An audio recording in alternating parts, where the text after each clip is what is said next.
following is a presentation of Main Street Media, your source for news, sports, and information on Main Street in Middle Tennessee.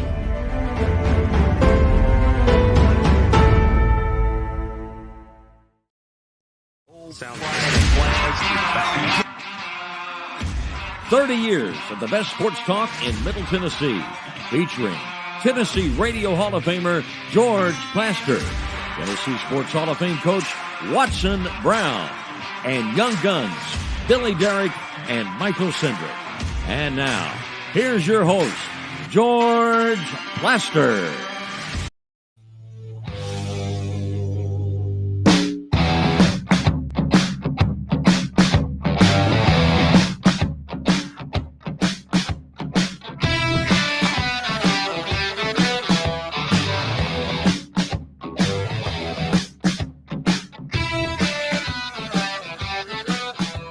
Hello again, everybody. Welcome in. It is a cloudy, rainy, overcast Tuesday in Nashville, Tennessee. But that does not mean we don't have a great show for you, because we do. A lot of football talk, a lot of good stuff to get into. Let's not waste any time. Let's call roll and say hello to Coach Watson Brown. Watson, how are you? George, I'm great. How are you? Did you miss me on this long weekend? You know, I said to myself as Appalachian State was scoring, I miss Watson. Crazy game. As Appalachian was scoring, I was saying, I don't miss coaching. God, I'm telling you that. If you had under 122, you lost. That wasn't a good bet, huh? Apparently not. Anybody took an under in that game, lost. Yeah, and Watson, for that, when we get to the review of Friday's games, yeah, not many of mine were very good. Well, I didn't see your Friday picks, did I? I guess I'm fixing to. You're going to, and it was a bunch of junk. I saw Billy this weekend. I didn't get to see you though. So, well, let's check in with Billy. Hello, William. Hello, George. How are you? I'm great. We missed you on Saturday. It was a good time at Vanderbilt. Watson asked me where's Plaster. I said he's at home losing bets.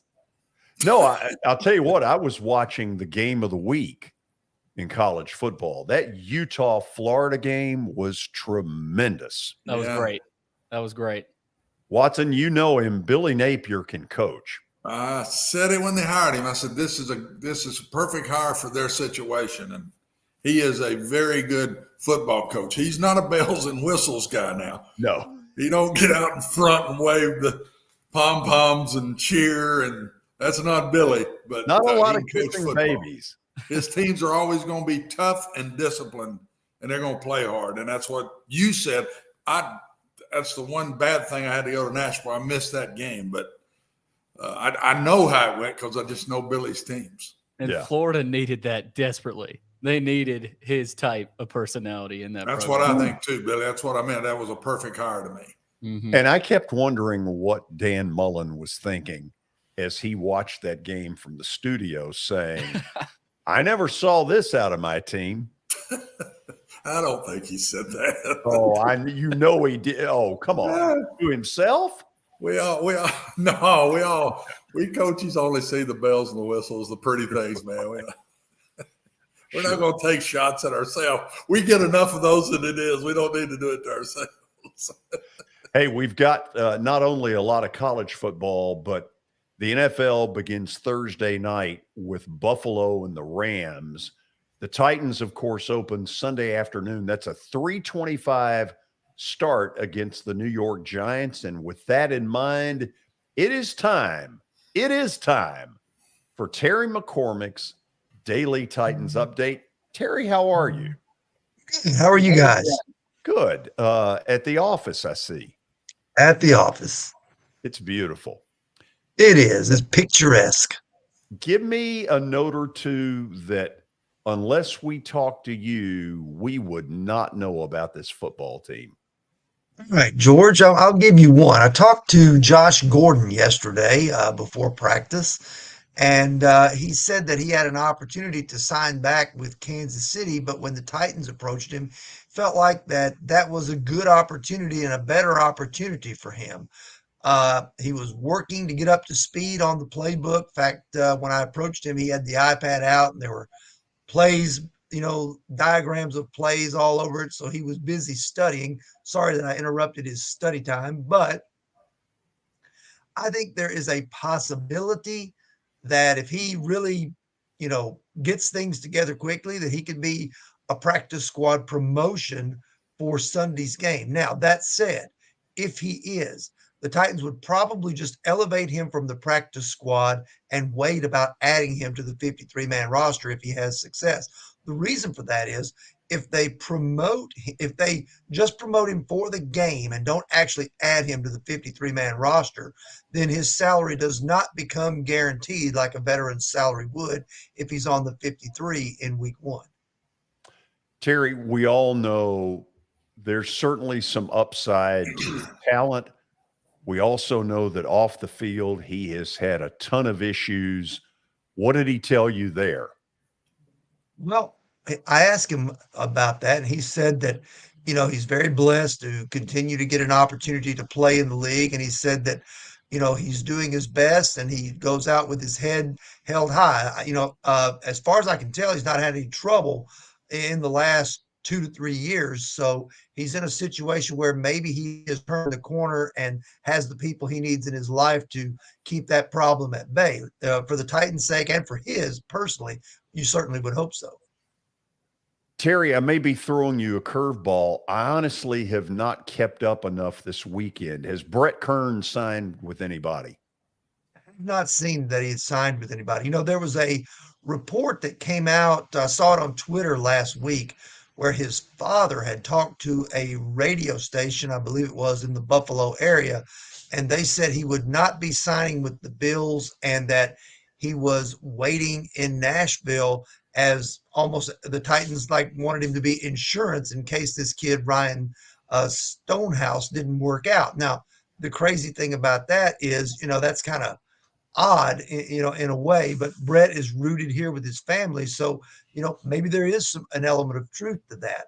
Now, the thing of that is too, like I mentioned about Josh Gordon, if Brett is not on a roster for week 1, then any team that signs him doesn't have to guarantee his salary. So if somebody has some punting issues in week 1, or they just feel like Brett would be a true upgrade, then that may be when they would try to come calling and try to see if they could lure him to come and be their punter. Okay. Anything else on your end? To the Gordon thing for just a minute. He spent part of I asked him if he knew anybody here. He said he spent part of his off season training with one Derrick Henry. So that's kind of an interesting thing. Said he looked forward to playing with a running back like that because it would open up so much in the passing game. He'll find out Derrick's pretty good. He will. Terry, good work. Let's do it again tomorrow. Sounds good. See you guys. Terry McCormick with his daily Titans update here on the show. Watson, we now turn to the award-winning update, which has a lot of useful info in it. Oh, yeah. It always does, George. Always has so much. Let's get to a couple reads here, though. Justin Tucker team first. The Justin Tucker team with Platinum Realty Partners, they are proven to be trusted with your most personal asset. The Justin Tucker team, Middle Tennessee's most trusted team in realty. Call them at 615-906-8458. Also, Sumner Funeral and Cremation. Now with 2 convenient locations in Gallatin and Hendersonville, they are sharing their family with yours in your time of need. And online at sumnerfuneral.com. Sumner Funeral and Cremation. Traditional, affordable, and dignified. We start on West End, Vanderbilt. This is mostly Wake Forest, though. Sam Hartman has been cleared to play on Saturday, and taking a look at the depth chart, George, he's quarterback number 1. So tough news for Vanderbilt, but great news for Sam Hartman. Yeah. And with that in mind, Stan Cotten, who is their very fine play-by-play voice, will join us right at 5 o'clock. And so we'll get the latest on that. Watson, Hartman, I'm assuming, can step right in. He knows this playbook, like the back of his hand. So I would assume it's all systems go now that he's been cleared. I would bet he's practiced some, maybe a little last week. Was in all the meetings all the time anyway, and then practicing this week. So I don't see an issue. I mean, he's a 6-year player. I think I'm right about that. I mean, he's been there forever, and he is bona fide. That changes. I saw it was 9.5. I think I'm right, George. The last time I saw I think it's up to 10. Spread. No. And I thought that was 13. Well, it's already up to 13. Oh yeah. Wow. It's already to 13. Yeah. Yeah. So that's all on the quarterback, I'm telling you. Oh, absolutely. And if you wonder, if you're watching the show and you wonder why the change so quickly, those chandeliers they have in Vegas, you're paying for them. Just thought I'd pass that on. Well, you've paid, George. I've not paid a penny for those chandeliers. Right. You know why? Because I'm dead last in underdogs ever since I started doing it. I got no better. When we review last Friday, I'm dead last again. No, we're lucky I wasn't in Vegas this weekend. Oh. Billy, what else you got? George, we got some NFL news. The Chicago Bears have unveiled their domed stadium plan. They're in talks to move to the site of the former Arlington Park racetrack, though the deal is not yet done. And apparently this park is going to be much more than just a stadium project, George. They've got entertainment coming, retail, housing. So kind of like the Braves, what they did in Cobb County with Truist Park. I've got a picture here of it. And I'm guessing that's the stadium there on that left corner. Either that or it's a donut. That's the dome there, George. And then it looks like the buildings there kind of to the right of it is a little bit of what the Braves did kind of with the Battery in Cobb County. So pretty interesting. So, Watson, it sure looks to me like they've sent the mayor a little message, which is get lost. Well, I think the message is loud and clear now. It is. But here's one thing, though, that does need to come up. Okay. All of a sudden, it may well be Nashville and Chicago competing for a lot of the same stuff. Dome Stadium. Why would the NFL not play a Super Bowl in Chicago? It's one of the great cities in our country. And all of a sudden, as Nashville thinks about doing this, Chicago may be a lot more competition than we knew. Well, and this could push Nashville to do it. Yep. Because they know with Chicago sitting up there with a dome and we don't go that way, we'll be left out on any of those type things. So I'm not sure this isn't if you're for the dome, I'm not sure this isn't a positive for Nashville. Yep. Item number 3. We stay in the NFL. The Pittsburgh Steelers are set to retire Franco Harris's number 32 as part of a weekend-long celebration to honor the 50th anniversary of the Immaculate Reception. It'll be retired at halftime, December 24th, primetime game against the Raiders. So similar to the retirement there with Russell, George, this is well-deserved and, pretty cool they're doing that on a primetime game too. Christmas Eve primetime. So, Watson, think about this. The Pirates over the weekend just had their first ever Hall of Fame ceremony. You're like, what took that team so long? And I guess I'm going to ask the same question. What took them so long on Franco? Have no clue, because that's exactly what I was going to say, and you beat me to it. I mean, that's great, but 50 years? There was a lot more plays than the Immaculate Reception that man made. I mean, he's absolutely, in my mind, one of the top 10 all time in Steeler history. So I don't know. You could take about 15 people off that Chuck Noll 70s dynasty and stick them all in there together. Oh, unbelievable. I'm sitting in Brenda's family's house I'm a Stabler fan, and I'm pulling for the Raiders when that catch was made, and I just collapsed. What a game that was that day. If you remember it, George, you're younger than me, but neat. 50 years ago. I mean, that was right when Brenda and I got married. Our 50th anniversary is coming up in February. But Wow. it's amazing. It seems like it was yesterday. Yeah. Yesterday. That's the amazing thing about sports to me is there are certain things that just they're put in your minds and they're there forever, and you can go back to it just like that. That's the neat thing about sports to me.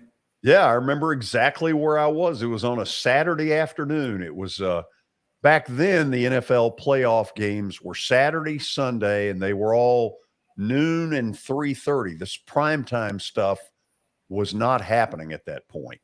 No, not at all. Last story. Last story, George. Tough news for LSU, just compounding the issues after the loss a couple nights ago, or last night rather. Or that was Sunday, wasn't it? Yeah, that was Sunday night. Getting all these days mixed up. But LSU defensive lineman Mason Smith is out for the season with a torn ACL. And I think, George, he was starting to celebrate. I don't know if you saw the clip. And they just kind of fell down awkwardly. Tough news for LSU. Yeah, terrible loss, and compounded by the great wide receiver Butte apparently going at it with Brian Kelly. Mm-hmm. Oh, it sounds like just a happy clubhouse, doesn't it? Oh, yeah. It sounds like Baton Rouge to me. It does. We're kind of used to this, especially when they lose. So I know an ACL when I see it, and when that kid jumped up and came down in that leg, there's a quick wiggle to a knee on an ACL, and you saw it, and I said he's done for the year, and sure enough, he was. What a shame. Yeah. Okay. Really good player. Really good player. Update is done. We got a great show for you. Tony Basilio, longtime Knoxville sports talk show host, will join us after the break. Tennessee goes to Pittsburgh Saturday, and Vegas has the Vols as a touchdown favorite in that game. Then at 5 o'clock, Wake Forest play-by-play voice Stan Cotten will get the very latest on the decision apparently to play Sam Hartman Saturday here in Nashville against Vanderbilt. Plenty of football talk coming. You're watching Main Street Media Television.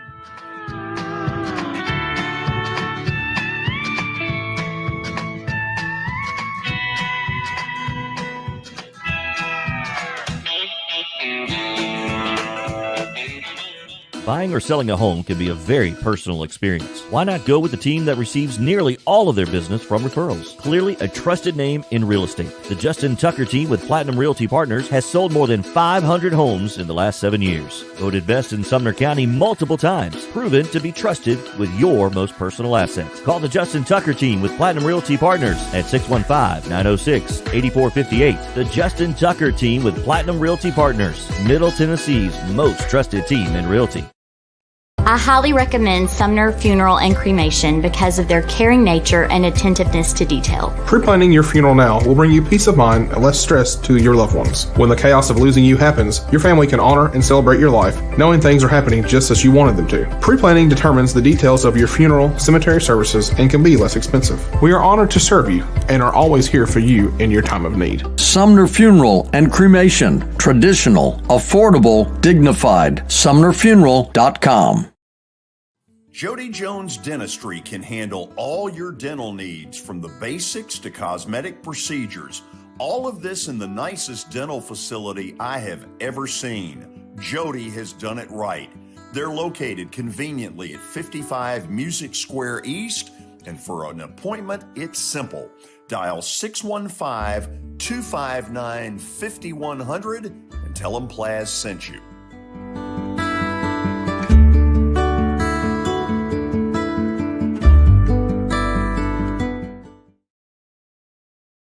When you're thinking about golf, consider Riverside Golf Links.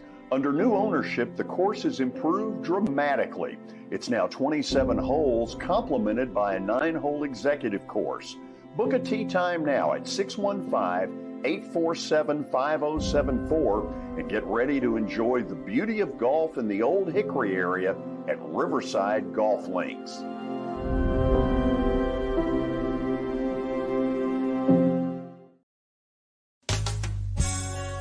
I'm Bart Durham. I was sworn in as a lawyer in 1963, and I've been working as a lawyer since then. We're a firm that does exclusively personal injury, a lot of tractor-trailer crashes. Insurance companies will open up their checkbooks when you force them to. We have systems that work. We get the most money for our clients in the shortest amount of time. I'm Blair Durham. My dad and I want to help. Give us a call at 615-242-9000. This is Eric Berner with Rockcastle Wealth Advisors. I help people in the pursuit of making their money live as long as they do. People hire me because I use a customized, individualized, and personal approach for the person I'm working with. Everyone's situation is different. If you've lost a spouse or a parent and want to make sure your inheritance is utilized and does not just disappear, I can help with that. Call me at 615-235-1058 or email Eric at rockcastlewealth.com.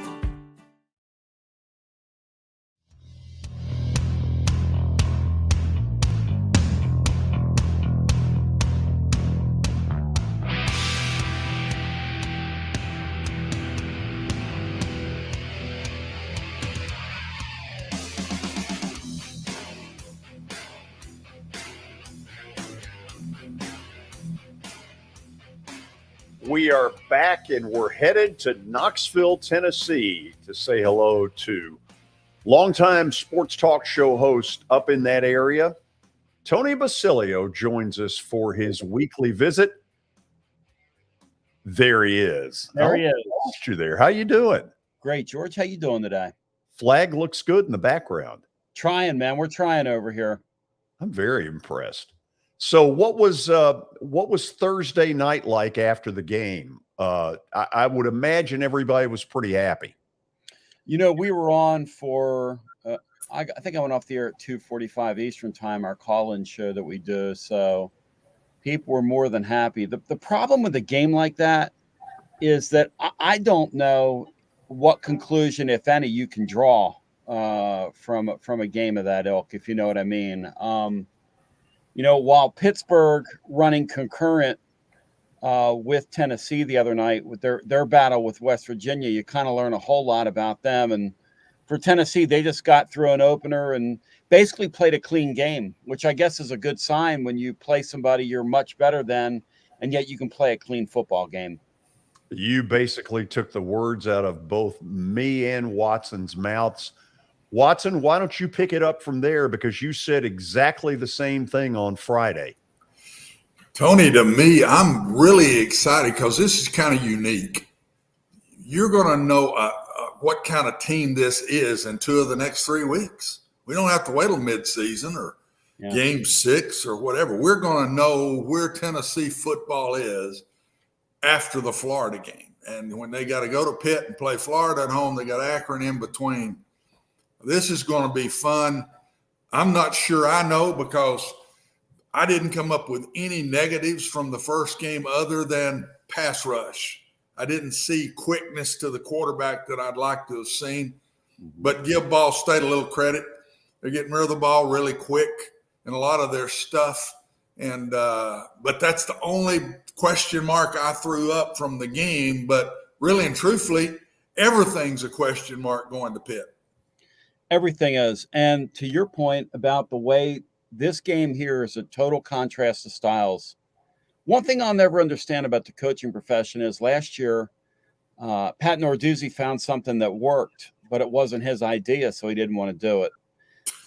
You know, a offensive coordinator that played fast. So we went and got a guy who is glacier slow in Frank Signetti from Boston College. In fact, Boston College last year was one of the where they were in the bottom 5 in terms of the slowest offenses in America, and that's what Narduzzi wants to do offensively. He wants to gamble defensively, and he wants to keep it nice and vanilla and kind of boring on offense and slow on offense. And you know, you make a great point about the lack of pass rush last week because that's got to improve in this football game. Because this is a ball club. This is a ball club that, at the end of the day, led the nation last year under Signetti, this coordinator, in 7-step drops, and they were doing the same stuff with West Virginia. So you have a quarterback that's going to 7-step drop in Slovis, not the quickest guy in the world anyway. And so they're going to have an opportunity. Tennessee is, one would think, to get home. And if they don't, it's going to put all kinds of pressure on their secondary if they're not able to get home. Yeah, and Tony, I think it's if knowing Coach Narduzzi a little professionally, it's him. I think it's his personality. I just don't think even though they had a great quarterback and they moved it, I'm not sure he thinks this quarterback is the same as last year's. And it wasn't him. And I think he got rid of the guy and brought in what he wanted, and they're going to pound you. And he's got all of his line back. And what a great contrast to find out. That's why I still pick Tennessee in this one, because I don't think Pittsburgh will score enough points to win the game because of their style. And I think the quarterback they got is a very good player, but they didn't use him the way I thought they would in the West Virginia game.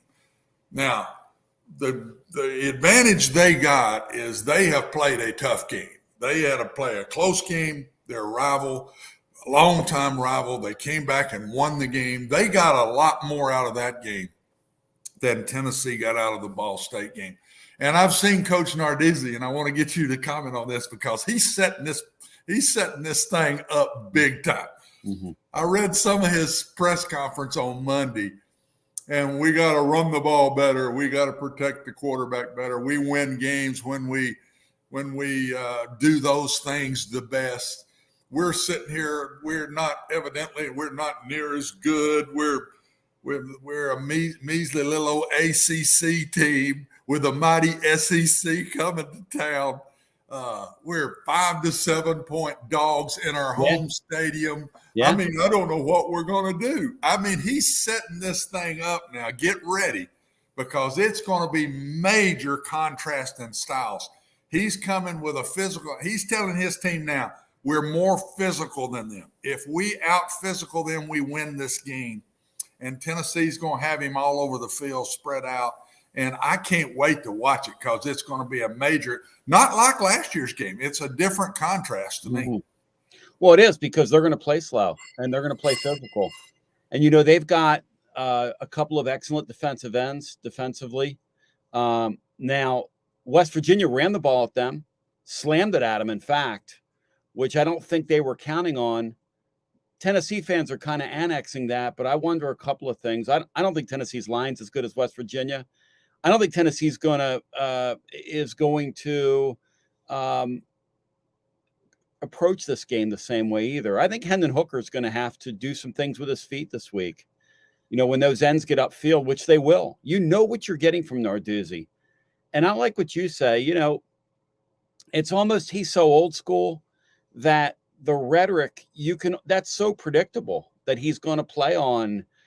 These guys are coming into our building and they're favorites. These guys are coming into our building and they're from the mighty Southeastern Conference, and nobody thinks you guys can play. The truth is that Tennessee's really the ones that, even though they're the favorites, they haven't won a road game against a ranked team, we count, in probably 16, 17 years, a non-league road game. They haven't done it here. And furthermore, it's been so long since Tennessee's beaten somebody that matters. This is a huge game for Tennessee. You alluded to it earlier. You get by this one, you set up an opportunity for a Florida team today that went to 11 in the AP poll.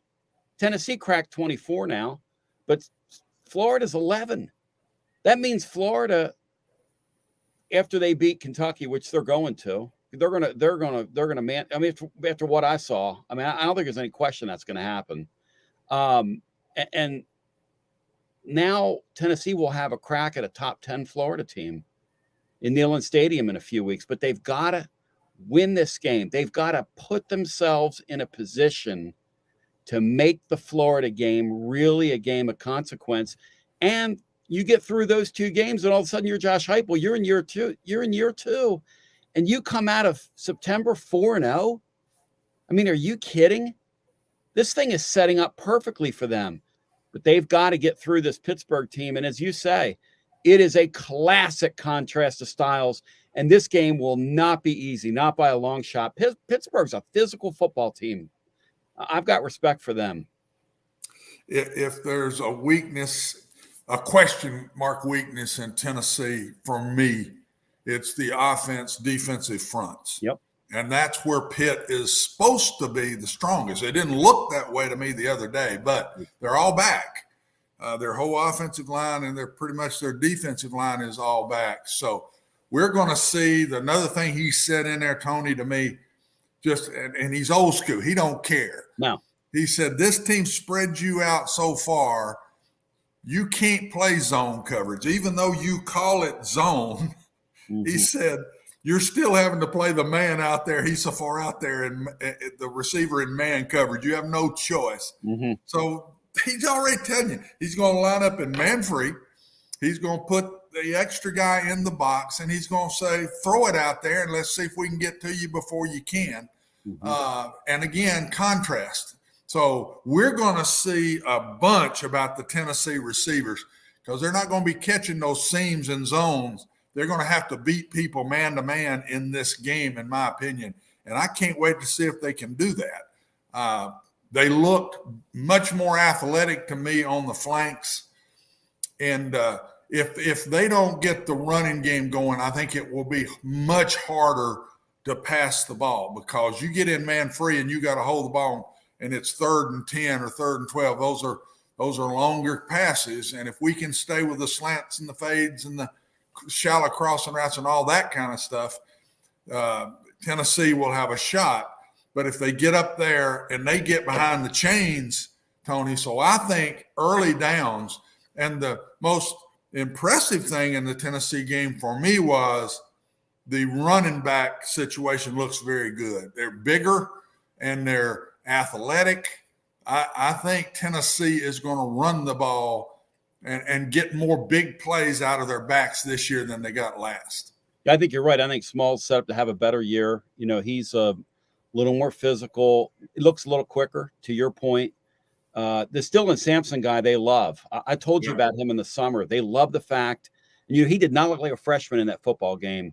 This is somebody that's adept at concepts and picking things up, and it's not going to surprise me if they use him in critical spots in this game. And Heupel had a thing that he did when he was at Central Florida where he would use a guy like this in the 3rd quarter as kind of a knockout back. When everybody else is sort of out there sucking wind, put a young back in the game and let him go and feature and call some things for him. And so one other thing to draw, there's a couple other things, but when Tennessee went at them a few years ago, one of the things they did was they called, or Heupel, I should say, when he was at Central Florida, against Narduzzi's defense now. And like you said, Narduzzi, you don't get any secrets. These two guys, what one's going to do offensively and what the other one's going to do defensively, there are no secrets here in this game. There are no secrets. In fact, both these staffs could go watch each other's practices. They know exactly what the other team wants to do to them. It's just a matter of, can you stop it? But in the last time Heupel faced Narduzzi, and when he was victorious against him at Central Florida, not last year, but they had Dylan Gabriel running with the football and running with the football a lot. And see, that's why I think Hooker, he wasn't really sharp passing the ball against Ball State, and they did not ask him really to run the ball. He ran it a couple of times, but you and I both know that there were several spots in that game where if he would have kept the ball, he would have had 10, 15, 17, 18 yards. But that's not what Hendon Hooker was out there to do on Thursday night. They were out there getting a warm-up, a practice game. Let's everybody, let's sharpen this thing up because next week is when our real season starts. And it comes up on Saturday. And I'm telling you, this is going to be a really interesting football game. It's a critical game for Tennessee's program.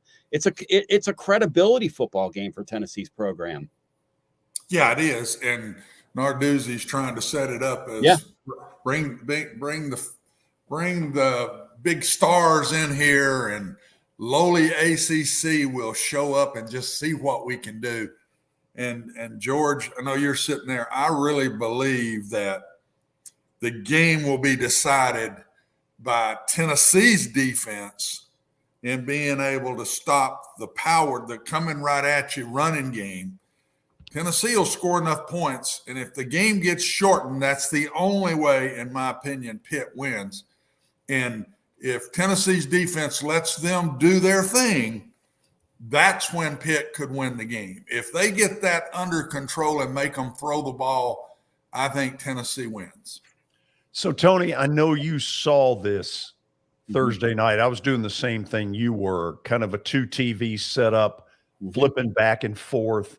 I've never seen a Pitt crowd as energized, and so I want to bring that up. I think I read this somewhere that Pitt's athletic department basically wanted to sell Tennessee tickets either way up in the upper deck or over at the Pirates PNC Stadium. Incredible.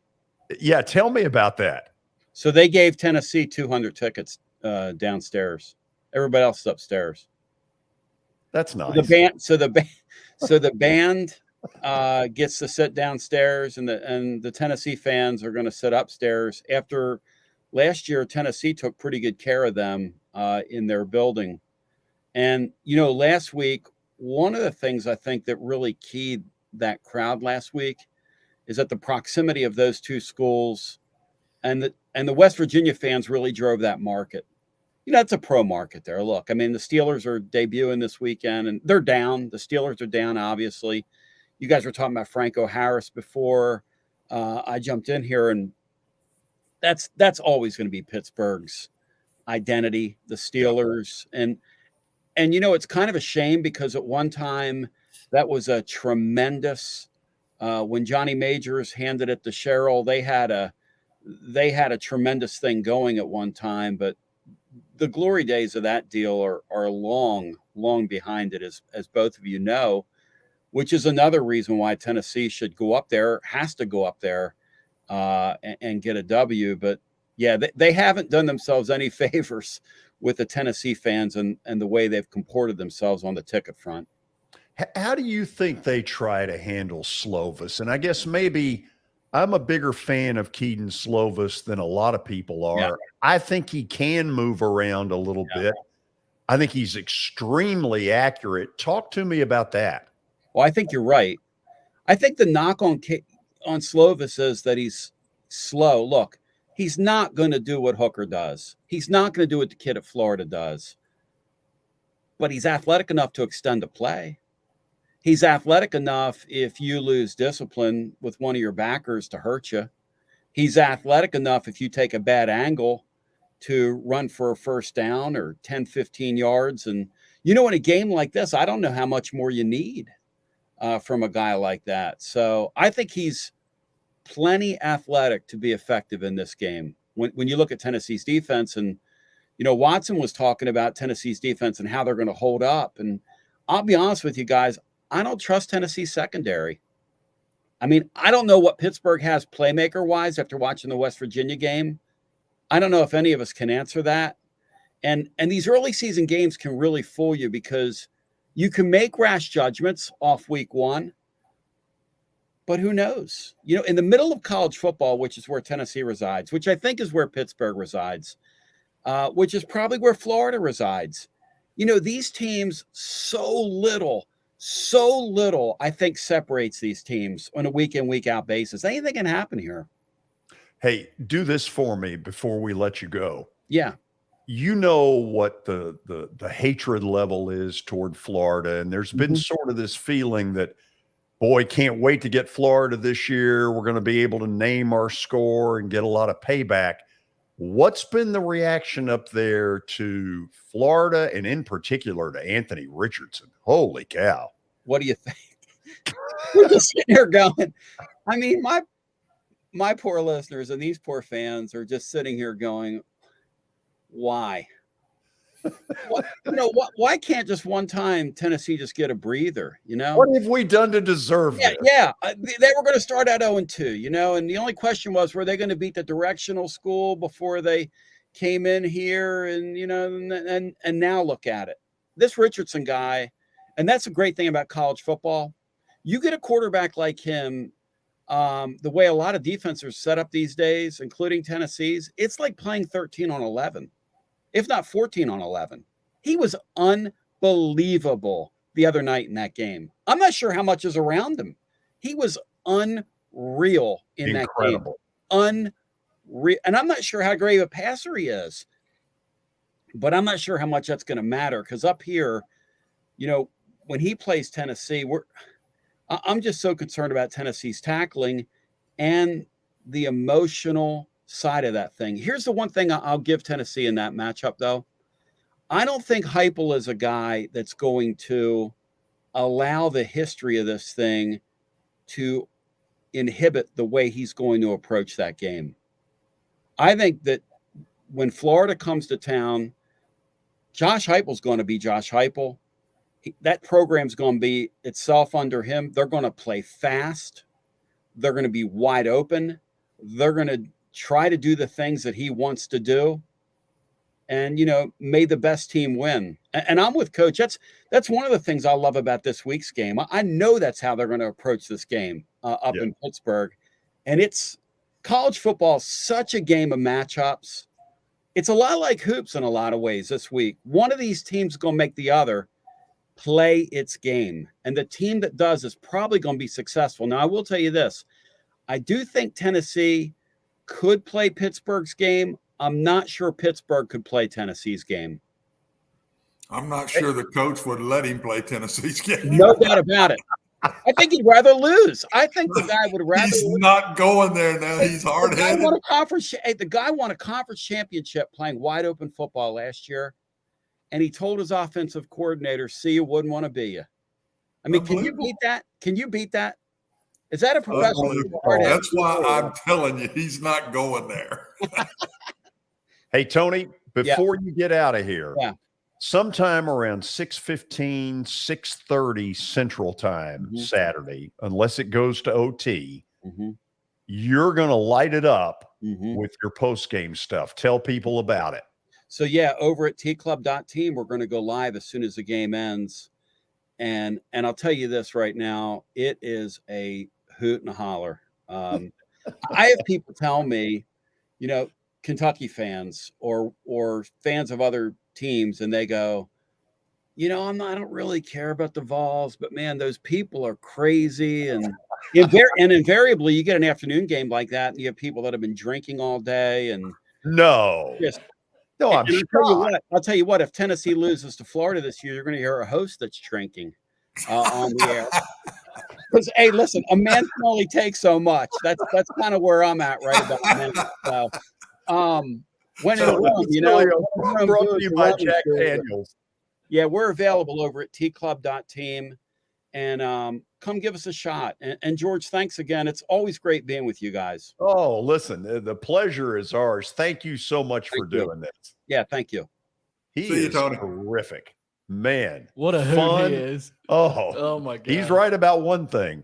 There have been some people on that show who've had a couple. Oh, yeah. I'll just say that. When we come back, we're going to get Watson to try to explain Lamar Jackson's negotiating strategy, because if you listen to what he's saying, the deadline is upon us. This is Main Street Media Television.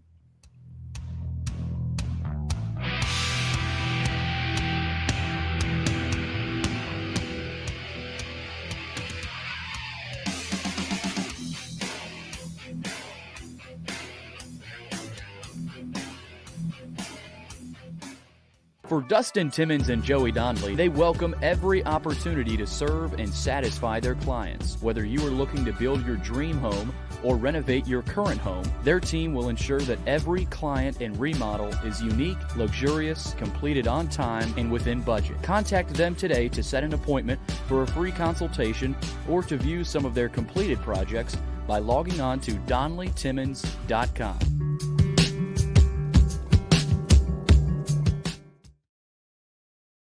At WellSkin Dermatology and Aesthetics, we pride ourselves in providing access, innovation, and a patient experience second to none. Access to care and treatment when you need it. Innovation with medical-led cosmetics and various on-site technologies for full-service treatments with a customer experience that is calming, casual, and effective. Independently owned, providing medical, surgical, pediatric, and cosmetic dermatology and more. Visit wellskinmd.com to schedule your appointment today. WellSkin Dermatology and Aesthetics. Access to healthier skin.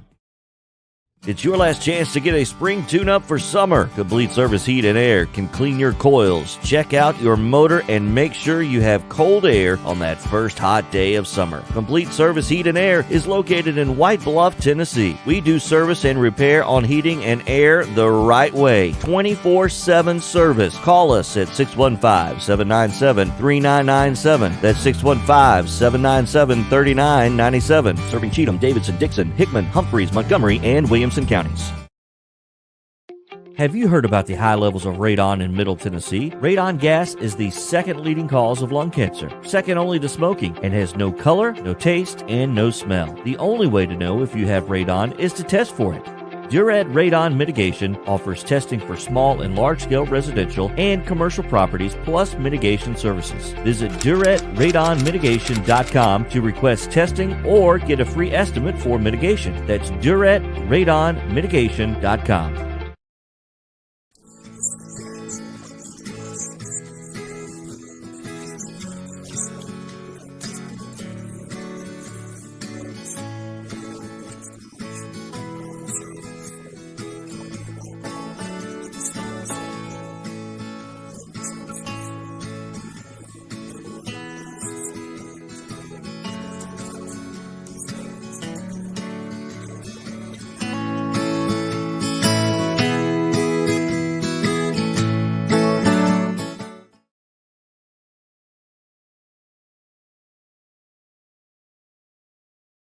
Since 1865, the First Baptist Church of Gallatin on Winchester Street has served its community by catering to the least, the last, and the lost, providing a church of welcome used by God to save the lost, transform the saved, and impact its community. As a proud multi-ethnic congregation, Pastor Derek Jackson personally welcomes you to join them in fellowship Sunday mornings at 8 in person or at 10:45 in person or online at firstbaptistgallatin.org. First Baptist Gallatin on Winchester Street, serving with open arms as a true church of welcome.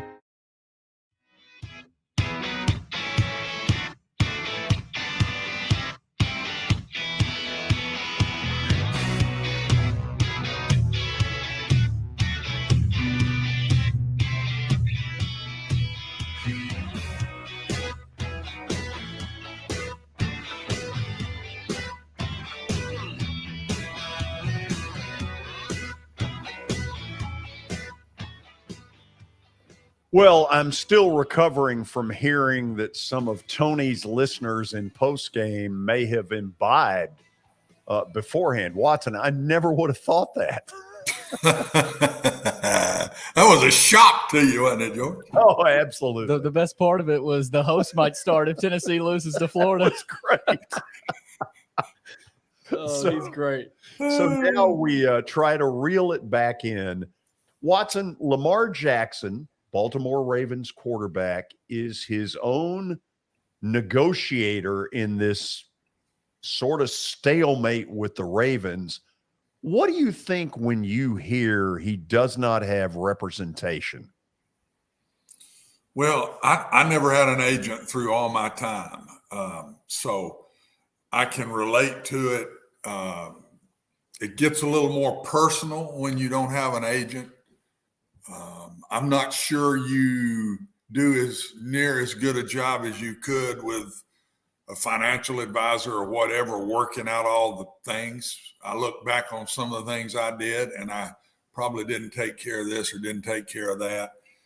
But the biggie to me is it becomes much more personal. And that's why the way he's talked, and he hasn't wavered from it, I will be shocked if there's not a deal done before this first game.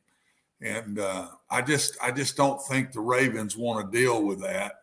And if it was really a big split in money, I think you would have heard that. And I haven't heard that. they're just trying to work out the deal, and I'll bet you that it's done before the first game. But aren't you also hearing that the fact that he has waited this long, mostly because of Deshaun Watson, that this has perhaps upped his value considerably? The way it's fallen, how could it not? I mean, yeah. I mean, the money's being thrown around, and Deshaun helped him a bunch. I just don't, knowing Lamar's pride in himself, and I don't think the Ravens want to mess with that and have something pulling at them through the year. I would bet you he doesn't maybe get exactly how much he wanted, but it'll be done. Let's see. I'm just guessing. I sure got no reason to say that, but I do feel like it will be done. I just think the Ravens just don't want that deal hanging over their head and upset Lamar with this first game and him not play well or snarl around. Could mess up their whole team, George. I just don't see them letting it go. Most of the national people are saying they think this is going to go past his deadline. Yeah, I know. Watson, if it does, I hear all this, oh, they're pros, they'll deal with it. I don't buy that. I think it gets very personal. I think if he doesn't sign by opening day and he holds to his, we're not going to talk during the season, man, that is a storm cloud in my mind waiting to happen. The only way I think he could deal with it and would deal with it is if the deal is done, but there's little bitty things they just still hadn't gotten in the contract, and there might take another 2 weeks to get that, but he knows the deal is done. Now, if he's okay with it and it goes past the first game, I think he knows what he's getting, exactly the amount and how he's going to get it. He knows the big stuff. And if that doesn't happen, look out, because I think Lamar's one. I think he'll raise Cain. I mean, I do. I think he wouldn't be shy of saying this isn't right and been treated proper. I just think he'd do that. Okay, let me ask this. If he called you, if he picked up the phone and said, man, I need to talk to Watson Brown. That is one sharp cat. Yeah, I hear him on Plaster's show. He's really good. Yeah, but so he calls you. Do you like this? I don't like where it's headed, but go ahead. Well, yeah, but you're wrong on this one. It's not going anywhere. If he called you and said, should I have an agent? What would you tell him? I'd say yes. If I had it to do over, I would. But all 6 head jobs that I took through my career, I didn't have one on any, and I do look back and think that hurt me because I don't know a lot of the little things that maybe I needed to know. I think an agent would have said, now you got to think about this. Right. And I might still be making the decisions, but they would put things in front of my face. From talking to my friends in the business that's had agents, that's one thing they've done. I never cared about getting an agent to get my name out there or anything. I've never pursued a job. Well, ever. Look at it this way. The agent would have said, if you don't listen to me, you'll end up in some glue factory doing a show with Plaster. Yeah, which I did. So what the heck? I mean, agent or no agent, I ended up in a glue factory with George Plaster. So. Stick around, Watson. And both of us are going to be put out the pasture. Soon enough, believe me. When we come back, we're going to be made to look like fools. Stat of the day is coming up. This is Main Street Media Television.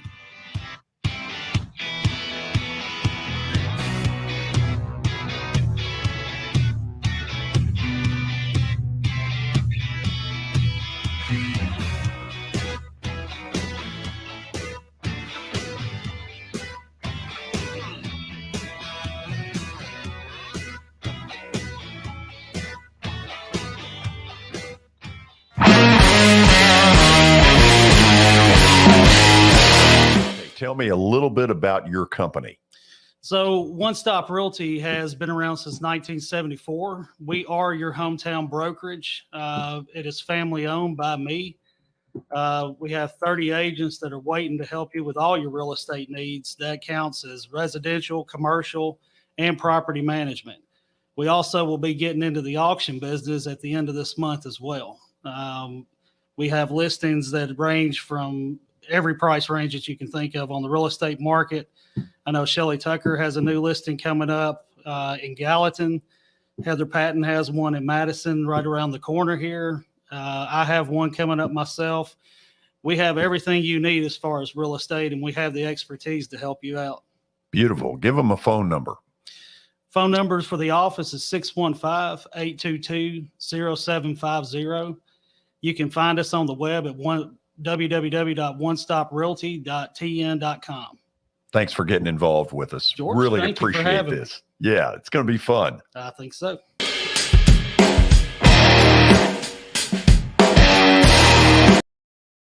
Serving Williamson and surrounding counties, Bone and Joint Institute of Tennessee offers comprehensive orthopedic care with 16 subspecialized physicians. Our practice provides high-tech care with a hometown touch. We offer physician clinics, physical and occupational therapy, advanced imaging, and surgical services, including interventional procedures. Call us at 615-791-2630. We're Bone and Joint Institute of Tennessee. High-tech care with a hometown touch. This is attorney Bart Durham, and this is me. I'm Aaliyah. Keeping in good physical condition is really important to me. But when I had a wreck with a tractor-trailer truck that hurt my legs so bad I couldn't work for almost a year, I knew I needed a lawyer that understood tractor-trailer cases. So I called Bart. Bart gets millions of dollars for his clients every year. At Bart Durham Injury Law, we've handled hundreds of tractor-trailer cases.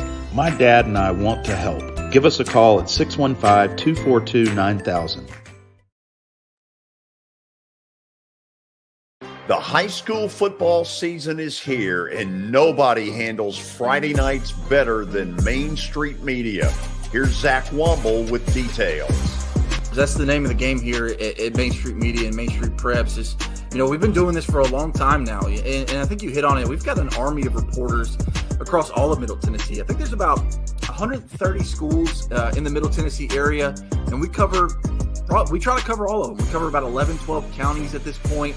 And those Friday night shows, it's we're gonna show that off. We're gonna showcase the talent that we have on the field with reporters across several mid-state games on the weekly basis. So whether you're in Williamson County, whether you're in Giles County or Murray County or Montgomery or Robertson or anywhere in between, we're gonna have you covered from 6 to 11. Friday Night Live is presented by the Tennessee Highway Safety Office, where fans don't let fans drive drunk.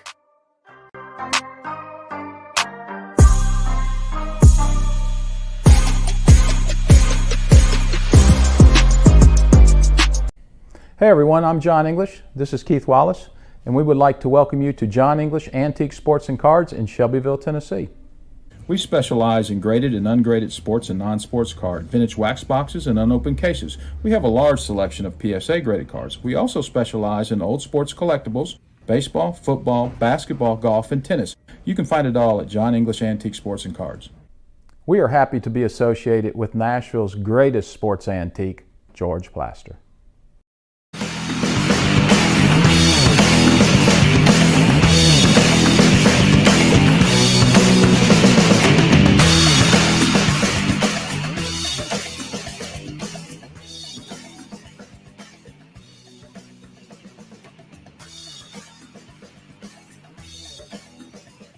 We are back. Stat of the day. Doesn't that get a reader or something? Yes, it does. George, John English Antique Sports and Cards is the sponsor, one of the sponsors. They specialize in antique and historical sports equipment, games, advertising, and other sport-related items. You can visit John English Sports and Cards in Shelbyville, open Tuesdays through Fridays from noon to 5 o'clock and Saturdays from 10 a.m. to 5. That's John English Graded Cards.com. Also, Eric Berner with Rockcastle Wealth Advisors. Call Eric at 615-490-7052 or visit Rockcastle Wealth for more information. All right, here we go. Stat of the day. In the last 50 years, only one quarterback has started 50-plus games and not thrown a pick six. Who is it? And a little hint, he is a current starting quarterback. Good Lord. Hey, Watson. Yep. Okay. Billy, you stay out of this for a while. Why am I thinking this is absurd? But is it Mitch Trubisky? We've had this question before. But we're too old to remember. And I was fixing to say, this one has come up already, and I've already forgot it. So they awful. try to retread on us. And we still can't remember 5 minutes ago what I did. So I'm not so sure you're not right. I think if Trubisky started that many games, that'd be the only thing. If I have pulled this out of my rear end, I'm pretty proud of myself. 50 games is what, 3 seasons? Pretty much. And so he played that long. He's played that long, hasn't he?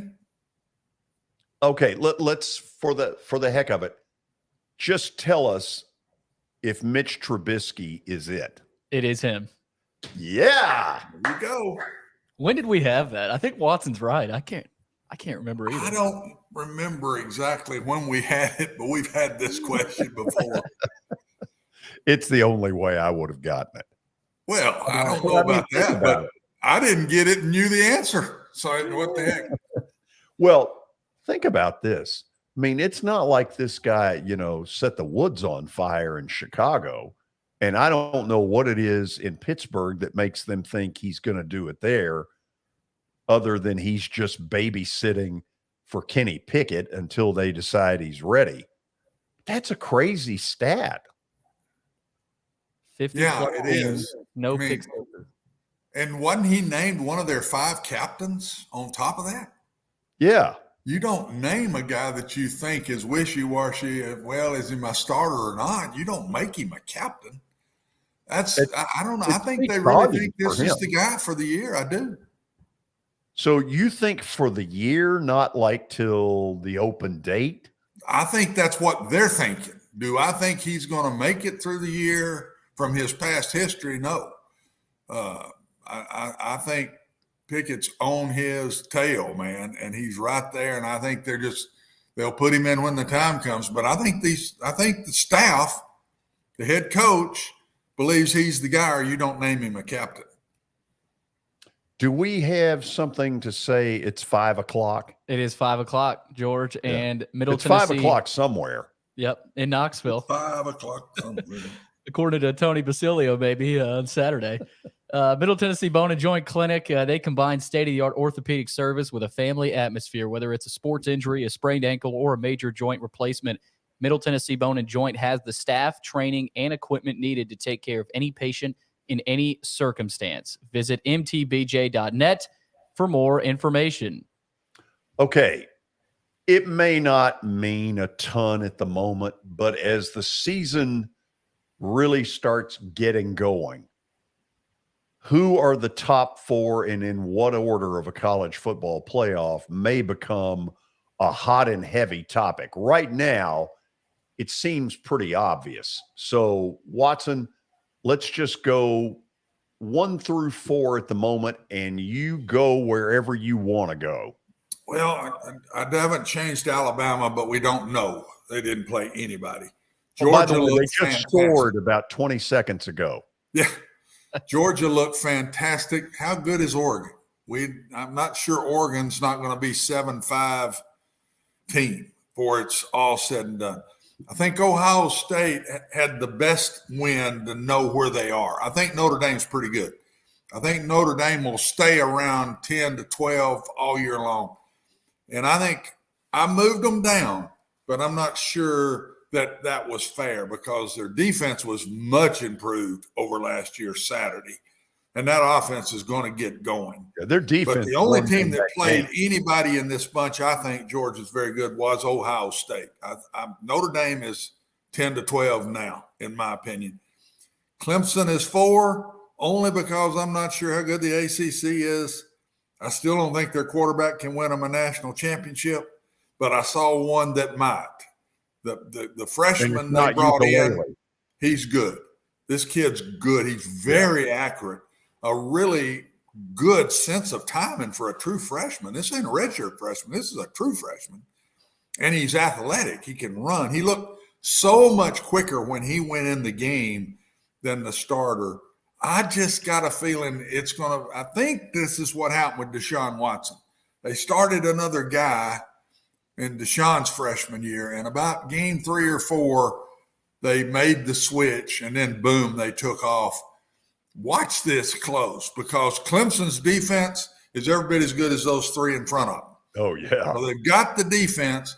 I'm not sure I saw a talented wide receiver, though, at Clemson, that I saw separation against Georgia Tech at all. So good point. Clemson's still my question mark. Michigan looked good. Didn't play anybody, but looked good Saturday and surprised me. That was a surprise to me.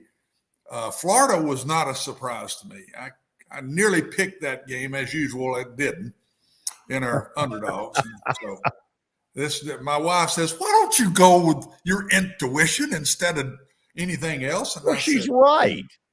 Well, maybe before I die, I will. I don't know, but that's where I got it. Okay. Clemson is still the one to me that's not deserving to be with the other 3. Okay, let's go to Clemson. Now, I've had fun. I cannot pronounce the kid's name, so I'll just Ukulele? Ukulele. Watson, there's something about him that doesn't add up. I don't know if it's slow reading defenses, hesitation. They can't win a national title with the ukulele that I saw last night, and their coaching staff knows this. I don't know. You fall in love with a kid. They tell me he's a great kid, a great team leader. Everything is there, but I see one problem. He has a slow twitch to everything. It's a slow twitch to reading defenses. It's a slow twitch sometimes in releasing the ball. It's a slow twitch when he runs. There was a couple of times last night where he could have made some nice yardage, and he just gained 1 or 2, just kind of stumbled around a little bit, George. I don't know. I think that's what it is. I don't think he's a loser. I think the kid's a winner. I think he tries hard. I just don't know. I see the athleticism that it's going to take to win a national championship. Okay. New segment on the show, Watson. I know you're excited about this. Boy, am I. Studs and duds. It's kind of me and you, right? It's studs and duds. Wow. Nice.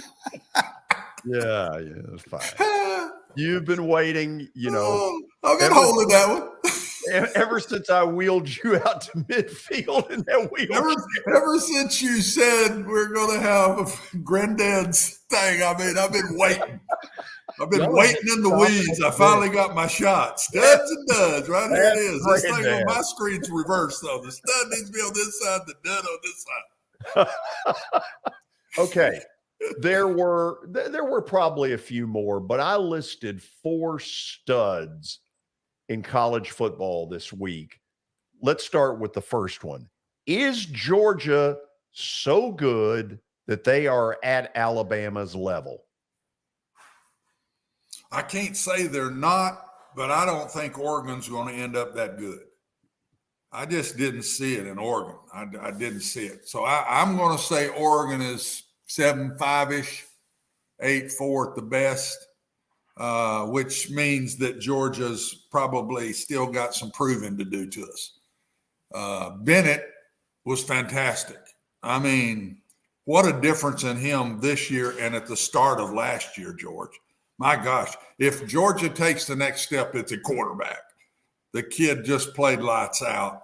The defense was better than I thought, but Nix has gone against Georgia and never moved it when he had better players at Auburn than he's got at Oregon right now. So, I mean, why did we think that Oregon was going to come in with Bo Nix and just go up and down the field? I mean, it wasn't going to happen.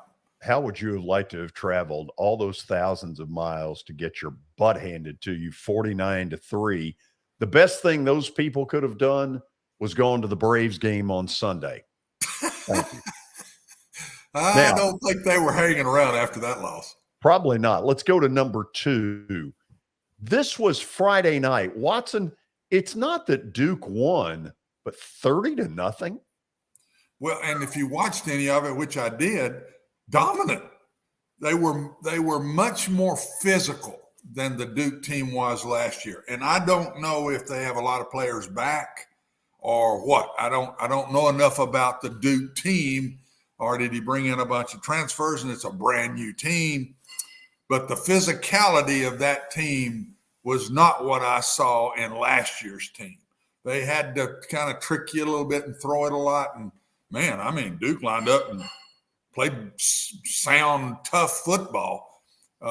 Again, how bad is Temple? We don't know. They're not the 27 yet. We knew when we watched Hawaii play Vanderbilt, Hawaii was bad. Well, it proved it with Western Kentucky this week. But we don't know about Temple, which tells us a little bit more about Duke. So we'll just have to watch it play out. Surprised, though, in the way Duke won. I agree with you 100%. Okay. Here's one where whether you like the guy or not, Greg Schiano can flat out coach. That is a big win for them on the road at BC. Yeah, and I just didn't think it would happen, even though I do think he's a very good football coach. But I thought BC was supposed to be better this year, and they were ahead the whole game. Well, they sure were. They hung in there, and then they win it at the end. I mean, honestly, you watch the game and you let them play again, you'd say, I think Boston College will win, but they didn't. And give Rutgers and Coach Schiano a lot of credit because his team played with unbelievable poise. When I kept going back and forth watching a little bit, I said, this thing's there. Boston College is going to get them. At the end, they didn't. The last stud, Helen Keller, could have figured out. Florida looked awesome. Good for them. No, I said it earlier, and I'll ask you when this is over, what was your biggest surprise one way or the other, good or bad surprise? And this one didn't surprise me. I really thought Florida had a shot at this. I knew it was going to be a great game, and I knew Florida was going to play different. I knew they would play much tougher than last year, much more disciplined than last year, and they did. And I'm still not saying Florida is 11. I think that's a little high for me. Yeah, I don't think that team that I saw is ready for that yet. But it does make the Tennessee game coming up, and I'm not going as far as Tony went that Kentucky game is over today. I'm telling you now. Yeah, I'm with you on that too. Florida has not beat Kentucky yet, and it's in Gainesville, right? Yes. Okay. I still say that game's going to be a dog fight. I do think maybe Florida wins it, but I sure wouldn't just pick it today. I wouldn't be afraid to pick Kentucky as an underdog still. Okay, now to the duds. And right off the bat, a total fraud. Boise State. My God, what has happened to that program? And who picked them? Yeah, is that more about your pick, George, or is that are you truly disappointed in Boise State? Did I pick Boise? You picked Boise on your show with your guys at lunch that day. I was with. Did I really? Yeah, you picked Boise over Oregon State that day. Well, so this is one of your picks, buddy. Well, they're a fraud. No wonder you call them a fraud.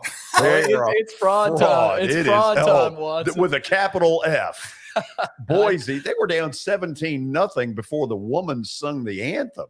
Yeah, Boise's losing it. I don't know. Yeah. I don't see the old Boise. I don't see that talent. I don't see the arrogance and the confidence I don't see it, George. So look out. Boise may be starting to head the other way. They've got a really young head coach too. He's not going to be around. Maybe not. Yeah. Here's fraud number 2. Virginia Tech. Good Lord. Old Dominion ran up and down the field on them. Where is Frank Beamer when you need him? I don't know. Disappointing. That was a disappointing game to watch. Weak. I expected to see some of the old Virginia Tech, and man, it wasn't there. This game wasn't as close as the score, if you ask me. Old Dominion moved the ball much better than Virginia Tech did. Virginia Tech's not going to score a lot of points this year, and I'm looking at 5-7 or something like that, George. This 6-6 maybe if they're lucky, but I don't know. Old Dominion is not that good. Okay, check the next one out, because this team basically put a stamp on it and mailed it in.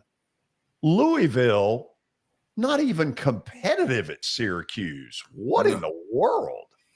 Well, I think Syracuse is going to be pretty good, and right here's maybe the first coach fired during the season.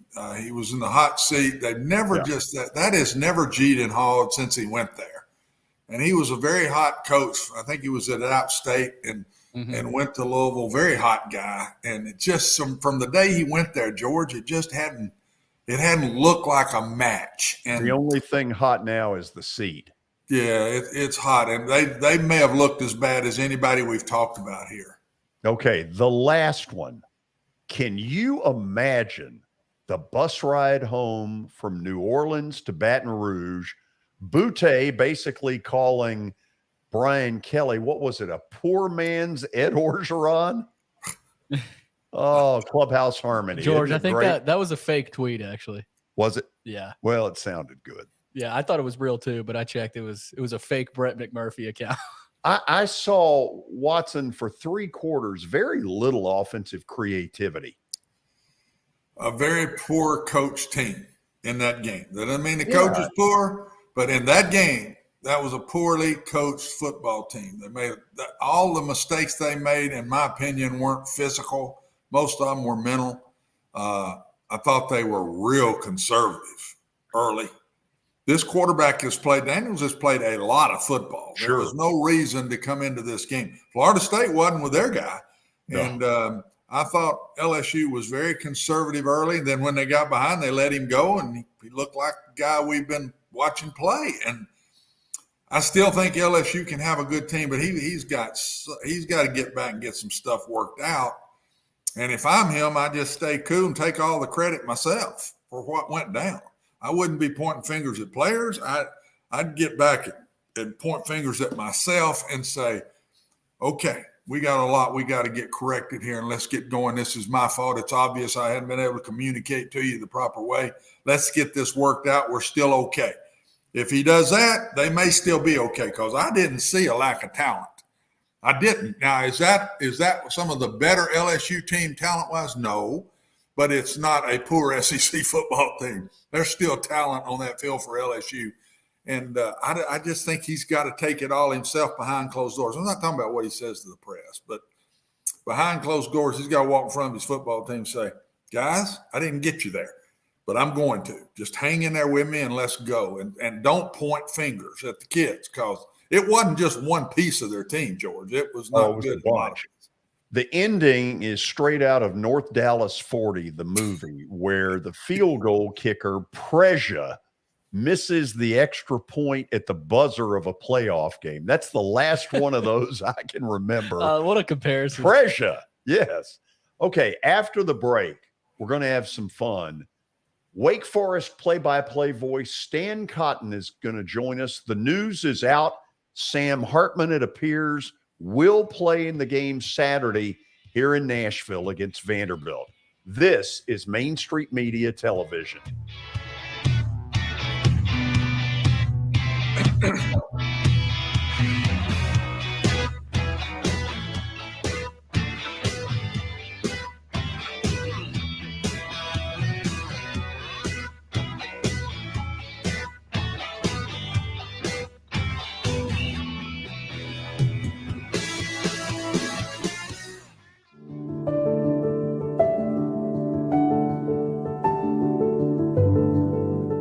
Welcome to the Omni Nashville Hotel. Urban elegance with a vintage touch. Our 800-room hotel opened up in the fall of 2013 with 746 guest rooms and 54 suites.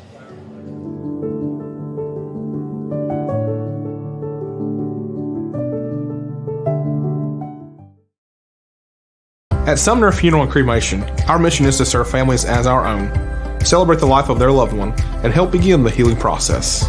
My whole family, including my wife and my mom and siblings, were very happy with the treatment that we received. I would highly recommend Sumner Funeral and Cremation.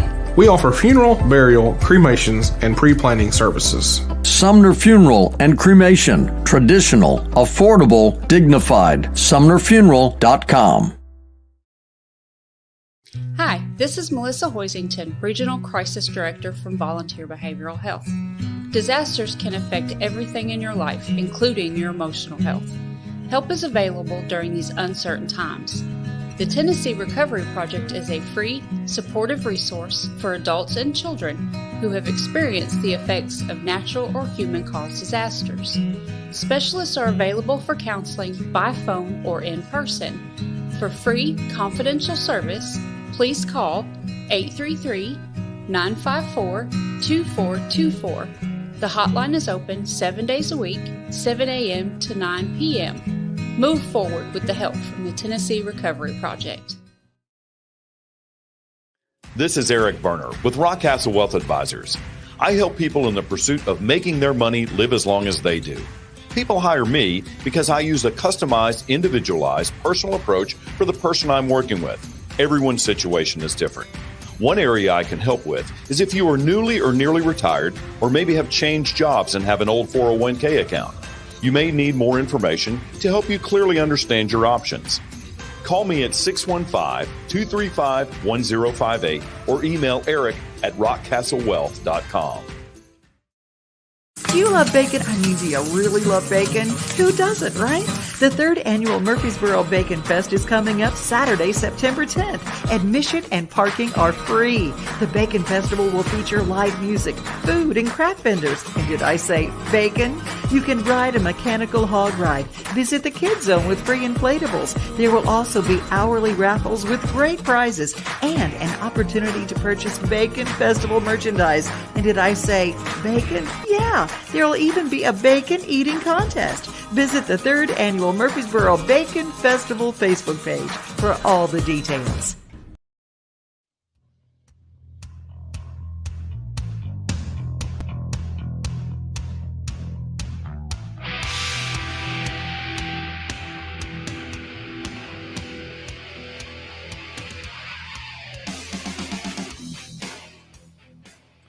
We're about to talk a little Wake Forest football. As all of you know, they are here in Nashville Saturday, 11 in the morning, to take on Vanderbilt.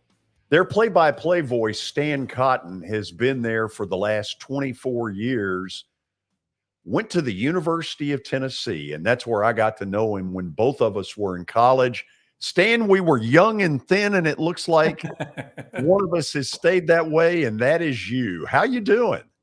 George, I'm great. Great to talk to you. You're the one with, my hair's turned a little bit loose, but mostly gray. Yours is still dark, I see. And I don't know how you do that, but it's been you and I started messing around 40 years ago, yes, in that ballpark. But anyway, a lot of, I don't know if it's water over the bridge. I don't know what it is. In between. A few decades have passed, but it's great to hear your voice and see your face. Same here. You were one of those people that grew up in the shadows of John Ward. What did you kind of take from him to go into your career? That I get asked that a lot, George, and it's a great question. But I was one of those guys. I wanted to play ball. When I was a young man, it wasn't that I was going to be a broadcaster or anything like that. I wanted to be a ball player. And played on a really good high school team at Farragut with long-time Dallas Cowboy Bill Bates, obviously, and a great Tennessee Volunteer. And Bill and I used to, in high school and before that, we used to talk about just playing football, running through the tee, and all that kind of stuff. So I, as a young man, I wanted to be a football player, but and obviously growing up in Knoxville, everybody was crazy about the Tennessee Volunteers. And so, back in those days, in the 60s and the 70s, there weren't that many games on television. So we all listened to John. And to make a long story short, I listened to all those games. And then when it came for my football career to be over because of a bunch of knee injuries, and I got into media and then to specifically play-by-play, it was like all those years of listening to John, I didn't know it at the time, but they were really my only preparation. Really, I remember it was 1980. The week before, I did my first game at Carson Newman College, about 30 minutes up the road from Knoxville. Bob Kessling was still as a good friend of mine, and he was spotting for John at that time. I said, Bob, I got to do a game next week. I have no idea. Help me. Yeah. Can I just stand in the Vol Network booth and kind of hang out, be a fly on the wall, and kind of see some of the goings on in there? And he said, sure. And, John was very gracious and let me do that. And that, by the way, was Tennessee, Georgia, Herschel Walker, that game. Oh, wow. Yeah.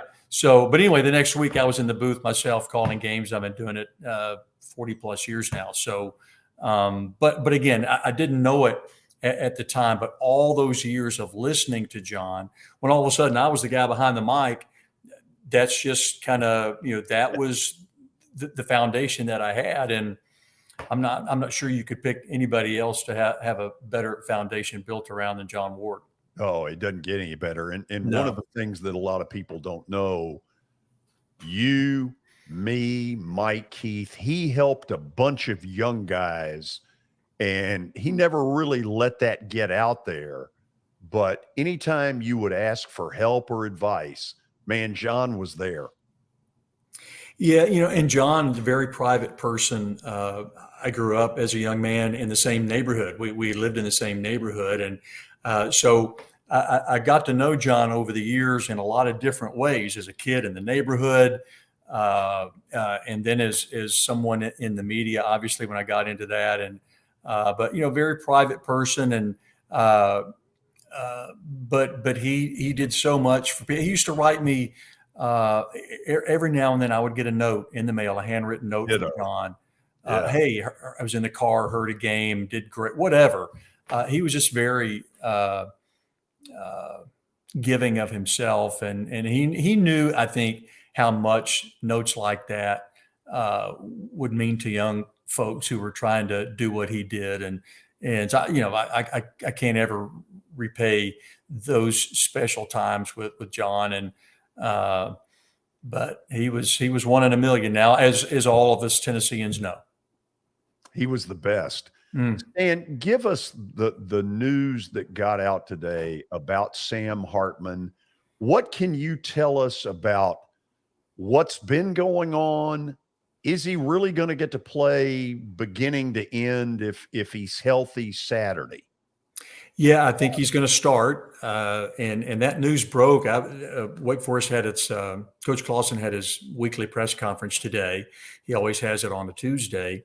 And on my way to campus, it broke that not only was Sam going to be available, but that he would start the game. And he is completely cleared to play. I assume that he and Wake will approach this game like any of the other games he started in his career. And I don't think there are any limitations on him. He's been working out with the team. He's been around practice a lot all fall camp, but apparently the last several days he's been working and throwing. And I think he's probably the type of player, George, that it gets kind of like riding a bike. He gets back up there and shakes most of the rust off and just goes after it full tilt. We'll see on Saturday. It'll be his obviously first game. Didn't play last week against VMI, so I imagine there will be a little rust, but who knows? That'll be part of the story, right? During the ball game with Vanderbilt. But it's great to have him just healthy. Number one, quite honestly. I mean, anytime you get blood clots like that, it can get kind of squirrely in a hurry. So good thing is that Sam's healthy. And Wake will get not only their offensive captain back, one of their captains back in Sam Hartman, but linebacker Ryan Spenda will also be back after having to sit out last week because of a targeting penalty in the Gator Bowl last week. So the Deacons get a couple of really good players back on Saturday, and that never hurts. Stan, Watson will take over. Watson Brown will take over here in just a second. But I want to ask this. Dave Clawson's job that he's done there, to me, has gone under the radar nationally. What button or buttons has he pushed that have gotten you all to an 11-3 a year ago, a Gator Bowl, and a pretty darn good football team? Yeah, I think probably more than anything, George, I think Dave understands the special kind of animal, and it's very similar at Vanderbilt. You guys know this. It takes a special person to get into Vanderbilt, to get into Wake Forest, and play at the SEC or the ACC's highest level. And I think Coach Clawson's figured that out.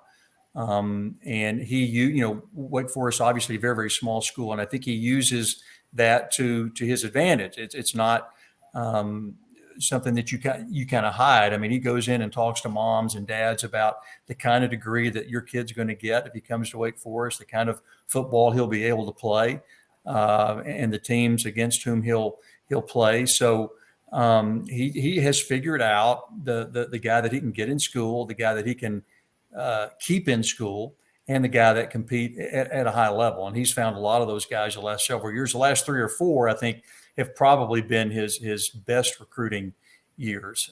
Wake is as deep probably now as it has been in his tenure, which is year number 9 right now. But I mean, he's a smart guy now. He really is. He's a Williams College guy, played 2 sports there. And so he understands the academic world and then how to mix that with high level athletes. So that's probably his recipe, and it's worked pretty well for him so far. Oh, I'd say it has. Watson, say hello to Stan Cotten. Stan, thanks for coming on with us. And you bet, Coach. How are you? I'm doing great. I've said coming into the year, I don't think there is any quarterback in college football that means more to his team than Sam Hartman to Wake Forest. And I just see it in plays that he makes, but I also see it in leadership.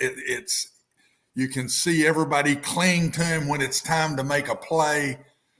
He's a poised kid that just absolutely goes through the whole team. And he's tougher nails, which absolutely goes through the whole team. Is that the way, and you've been covering it for these years, is that the way you see it? Am I overdoing that in some way?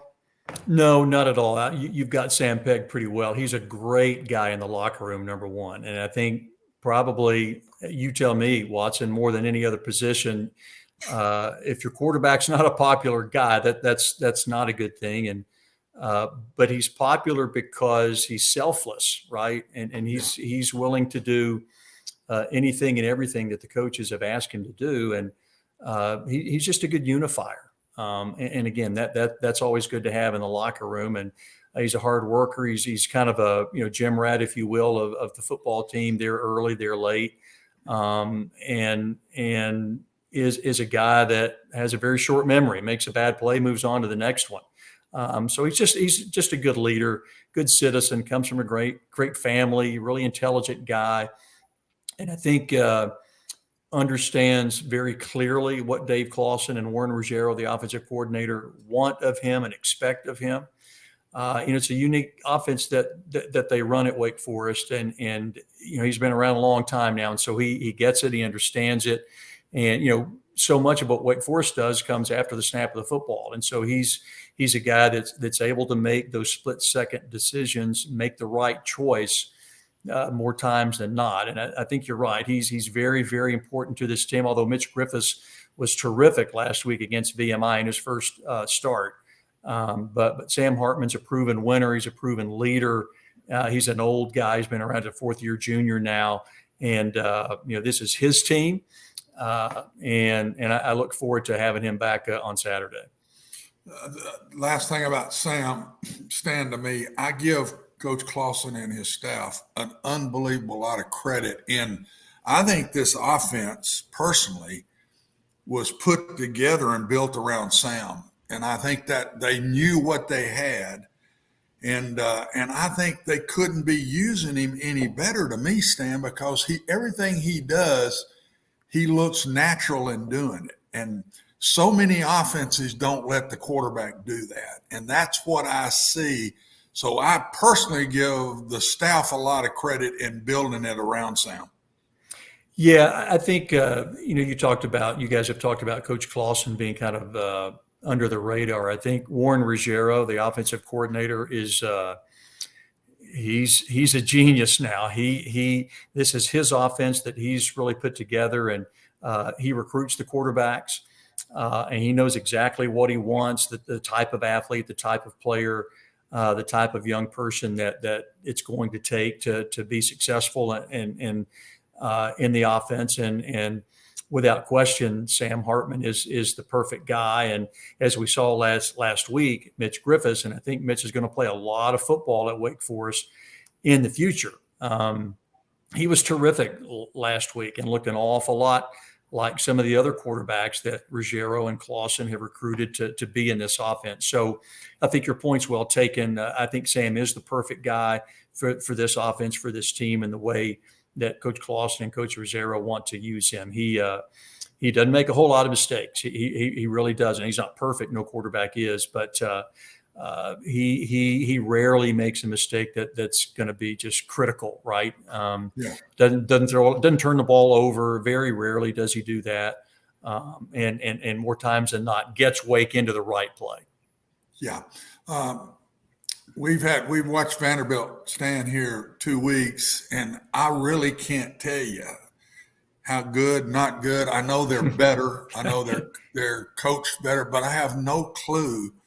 I saw in person the Elon game last week, and I don't know, where is Wake Forest in your mind, because they've not been challenged yet this year, and now they're getting their quarterback back. Where are they? How good are they? And where are the weaknesses? And could you tell if they've been corrected or not in game one?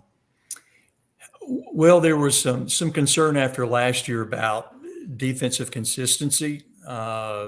Wake wasn't a very good third down team on defense. They changed defensive coordinators.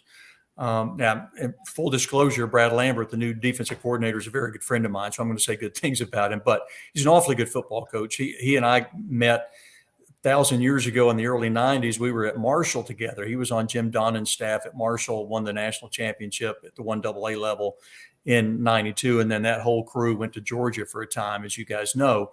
But Brad's been a head coach at Charlotte, started that program, and has also been back at Marshall as the defensive coordinator, was at Purdue last year. But he's another one of those guys, kind of like Clausen, Watson, that understands the type of player it takes to be successful at Wake, especially on the defensive side of the ball. So I think Wake has amped it up a little bit, had a great fall camp. I thought the defense was terrific in its preparation, looked really good in the scrimmages, very aggressive. They've really focused a lot on third down. I was anxious to see the first third down last week against VMI, and the Deeks got them 3 and out to start the game. So that kind of helped and set the tempo a little bit.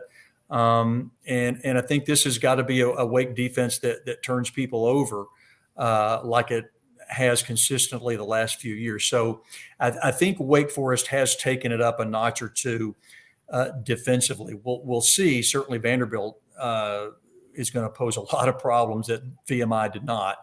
And I think Coach Lee, who's got a history, as you guys also know, with Dave Clausen, he's got a much improved over last year. I don't think you can look at the first 2 games and not admit that Vanderbilt, at least the first 2 games out of the chute, is an improved team. So, and I think Wake Forest is too. I think, Hartman back Saturday, Ryan Smenda, the linebacker, back. When you get 2 captains back who didn't play the week before, that has to be a pretty big shot in the arm. I think Wake's a really good team, Watson. I do. They've been to 6 straight bowl games, won 4 of those. I can't imagine that, unless something just crazy happens, that Wake won't be bowl eligible again for a 7th straight year. That's never been done in Wake history. So I think Coach Clausen's got them in a good spot. I think they're a really good team. I think they're as deep as they have been in his tenure, as I mentioned earlier. So they can withstand a nick here and an injury there. So, I think it'll be a fun game Saturday. I really do. A lot of unknowns, but I know that Vandy's better. And so we'll see how it shakes out, but and early, right? What, 11 a.m. starting your time, I think. Yeah. I'll see you sometime. Won't take long to find out. Stan, I'll see you sometime around 10:15. I'll come up there, say hello. Thank you for doing this. Great to see you, George. You keep doing what you're doing and keep watching those guys in line. You too. Knock them dead. All right. We'll see you Saturday. Stan Cotten is the play-by-play voice of the Wake Forest Demon Deacons, has been for the last 24 years. As we go to the break, Hope Hines, former sports director at Channel 5, will join us after the break as we remember a great friend, the late Mark Howard. But first, we say hello for our daily visit with one Brian Stewart. Brian, we're within a game, baby. One game, George, man. Isn't it unbelievable that, we were sitting here talking about it a week ago or so ago saying, Atlanta can't lose to these the lower tier teams and they have to make the push. And what did the Mets do? Go out and lose to one of the worst teams in baseball. Never saw it coming. Yeah, I mean, and I think Scherzer is still upset, probably, which, of course, that guy's always upset about something. So what George, kind of weekend did you have in the realty world? Well, it was, this weekend, I think a lot of people took the time to be with their family. I had, on that note, I wanted to give a shout out to my mom. George, I don't know if you saw it on Facebook or not, but my mom had a surgery yesterday at St. Thomas, and just one of those incidents where she fell down some stairs and it led to some complications in the leg and everything. So I stayed the night with my mom out there at the hospital last night. Let me tell you, that's not for the faint of heart, even if you are fully healthy. Going and staying in a hospital all night that's tough. You give her a kiss for the show. Sir? You give her a kiss for the show. Oh, definitely. Mom, we love you. Her name's Beverly, and I'm telling you, it's one of the toughest women I've ever seen in my life. Not just because she's my mom, but, she is this woman is amazing. I mean, she really is. She's had 5 open heart surgeries, just a number of different things going on with her throughout her life. So definitely want to give her the kudos and the shout out that she deserves. Love you, Mom. So aside from that, people have been enjoying their families and spending time with them. I have had phone calls about, doing some, I've got a new listing that's coming up in Gallatin. We made it coming soon yesterday. So, people are still taking advantage of this market.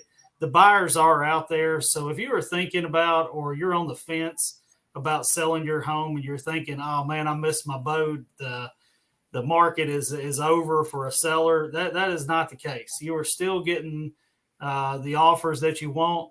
And it's like I've said before, you may not get 22 offers. You may only get 1, but at the end of the day, that's all that matters. You just need 1 to sell the house. So that is our job, is to bring you that one good offer and get you the most money possible on the sale of your home. And if you're a buyer, we are still able to get you the best deal on the home, because sellers are making concessions on certain homes. So I encourage everybody to give us a call, 615-822-0750. My cell number is 615-440-7011. We're at onestoprealtytn.com. And we have our Facebook and Instagram page that I would love for everybody to come and give us a like and follow. And you never know, George, you might see my mom on there from time to time. Beverly loves being involved. I love it. You tell her hello for us, Brian. We'll do it again tomorrow. Thank you, George. Hope Hines is in the On Deck Circle. We'll talk with him next. This is Main Street Media Television.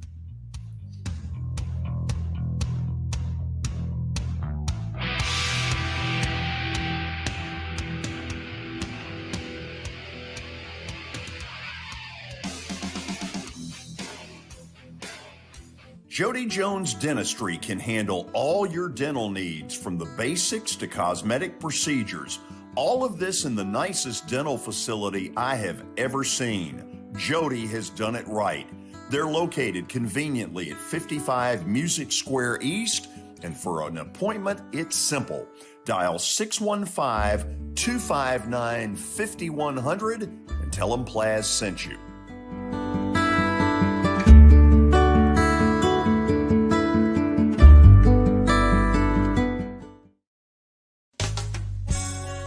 I'm Bart Durham. I was sworn in as a lawyer in 1963, and I've been working as a lawyer since then. We're a firm that does exclusively personal injury, a lot of tractor-trailer crashes. Insurance companies will open up their checkbooks when you force them to. We have systems that work. We get the most money for our clients in the shortest amount of time. I'm Blair Durham. My dad and I want to help. Give us a call at 615-242-9000. This is Eric Berner with Rock Castle Wealth Advisors. I help people in the pursuit of making their money live as long as they do.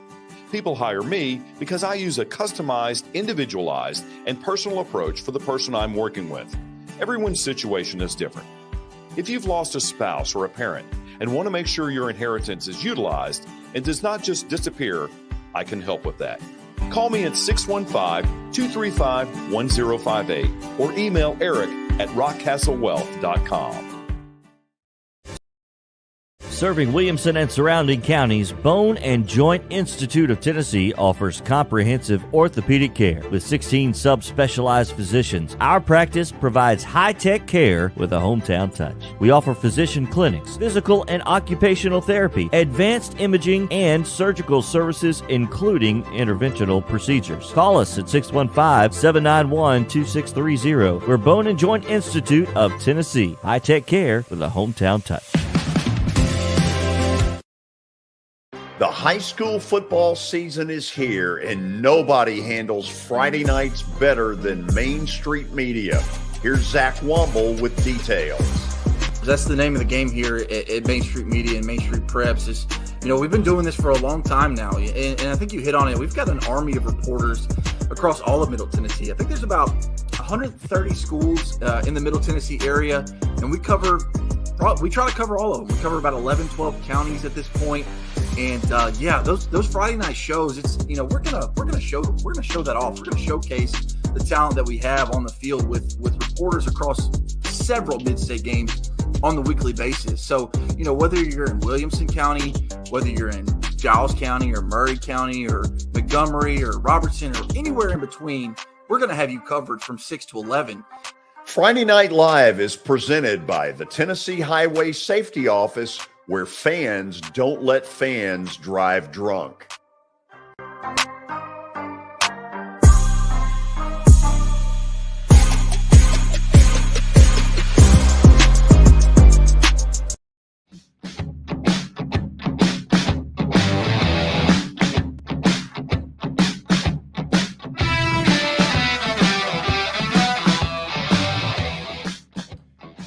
Well, as all of you know, about 6 weeks ago, we lost a real sports treasure in our community when Mark Howard passed away. Mark, of course, started his sportscasting career in this city at Channel 5, WTVF, and longtime sports anchor Hope Hines, who hired him years ago, joins us. Let's see if we can get him in here. There's that big hand right there. And there is Hope. And tonight, Hope is going to have a special that I'm going to let him tell people about concerning Mark. Hope, thank you for joining us.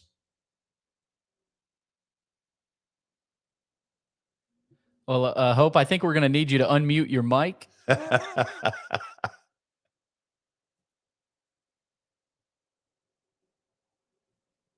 He's talking. This? We're just not hearing him yet. No, not quite yet. Although he looks great. I mean, let's see if we've got him. Let's try it again. I think we've got him. I think we got him. Hope, you there? Oh, never mind. Nope. Let's man. see what we got here. Well, it's hard because you can't really communicate with him right now because he can't hear us. It's well, I'll certainly we've got some pictures here. Yeah, we'll stall around here for a minute. The special that Hope is going to do tonight is on what they call 50 plus or 5 plus, channel 50. It'll be on tonight from 8 to 9 o'clock. I'll be a part of it, which is really scary. It sounds like we've got Hope. Well, I think that's Watson's side. It says his mic isn't connected, George, on our end. So, well, that's a shame. Yeah. Okay, show a couple of the pictures. here. And first of all, that in the left corner was Mark as the sports talk show host, which he did such a great job with Kevin Ingram and Frank Wycheck. In the upper right-hand corner, of course, is his News Channel 5 days. On the bottom were some of his Predator pre- and post-game stuff. You see Terry Crisp on the right. They were very close friends. That was tremendous stuff. Left corner is Brent Peterson, and Mark worked with all of them and was an absolute encyclopedia. We've got Hope. Good. Let's do it. I hear. Beautiful. We can hear you. So what made you hire him? You know, I will tell that story on Thursday at his memorial. And it was like this. When Channel 5 put the word out that we were looking for a weekend sportscaster, you can imagine back in 1986, tapes came in by the hundreds. And I spent a lot of hours in my home and at the station looking through videotapes of both men and women. Nothing jumped out at me. And all of a sudden, one day I put this tape in there and I hit the play button and turned it on. And man, in about 30 seconds, I knew we had our man. It was Mark Howard, and he was in Evansville, Indiana. And we hired him. And boy, he came in and just, took over on the weekends and did a lot of other things besides that. It was a great addition to the News Channel 5, not only our news staff, but our sports staff and our station. And I've got a huge vacuum in my world right now because Mark Howard is no longer with us. And I loved him, like he was my son. I'm not quite old enough to be his father, but I felt like it. I think he kind of felt the same way. But what a tremendous talent he was. I mean, there were no. And I used to tease Mark, especially in the last few years of his career with us. I said, Mark, you could go to any market in America and be on talk radio and do a wonderful job. And boy, he showed us that, didn't he, at 104.5 here for about 20 plus years. So yeah, we miss Mark. And Plaz, I knew you knew him. Watson, I know that you knew him as well. And he was a household name here, just like a lot of us were here over a number of years. So we miss him dearly, but we're so thankful that we had him in our life. Hope, I wish I had more time. I'm going to ask you one last thing here. I never felt like I had to take a back seat to many people when it came to sports knowledge and useless trivia, but I did have to take a back seat to Mark. I did too, and I did it unashamedly and without pride, because I knew that there was no way I could stand toe-to-toe or eyeball to eyeball with him. And, if we were getting close to going on the air with something at the 6 o'clock or 10 o'clock news, and I was scrambling trying to find the answer to something, a stat or whatever, I'd say, hey, Mark, so-and-so. He would give it to me. I wouldn't even research it. I just knew it was right. And I went straight on the air. And if my tongue was going to be hanging out because he gave me the wrong information, that was on me. But it never was. That was the kind of information and the knowledge he had. The guy was brilliant, and you could tell that from his cast. He was such a quick wit. He was equipped, and he, just went deep into everything that he did, and he did it first class. And I admired him in so many different ways. Tonight, 8 o'clock on, what do we call it? 5 plus 50. Help me. Channel 250.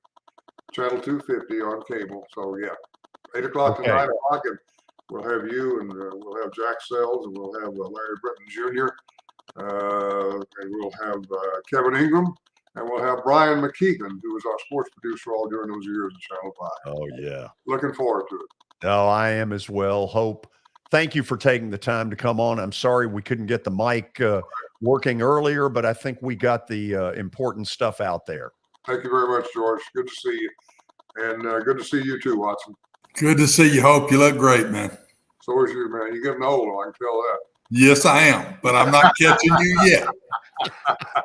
Just keep getting old, brother. Take care, Hope. All right, see you. See you. Okay, after the break, when we come back, you'll know why I'm feeling old.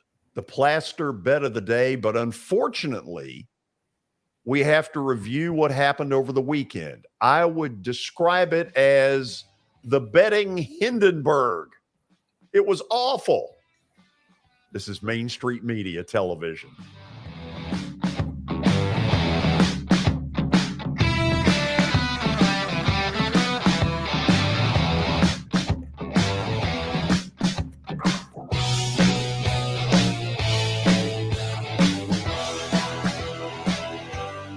For Dustin Timmons and Joey Donnelly, they welcome every opportunity to serve and satisfy their clients. Whether you are looking to build your dream home or renovate your current home, their team will ensure that every client and remodel is unique, luxurious, completed on time, and within budget. Contact them today to set an appointment for a free consultation or to view some of their completed projects by logging on to DonnellyTimmons.com.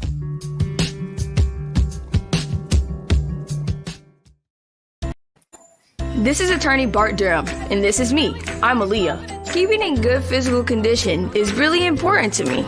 But when I had a wreck with a tractor-trailer truck that hurt my legs so bad I couldn't work for almost a year, I knew I needed a lawyer that understood tractor-trailer cases. So I called Bart. Bart gets millions of dollars for his clients every year. At Bar Durham Injury Law, we've handled hundreds of tractor-trailer cases. My dad and I want to help. Give us a call at 615-242-9000. This is Eric Berner with Rockcastle Wealth Advisors.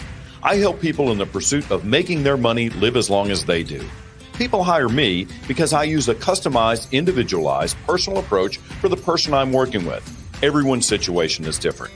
One area I can help with is if you are newly or nearly retired, or maybe have changed jobs and have an old 401k account. You may need more information to help you clearly understand your options.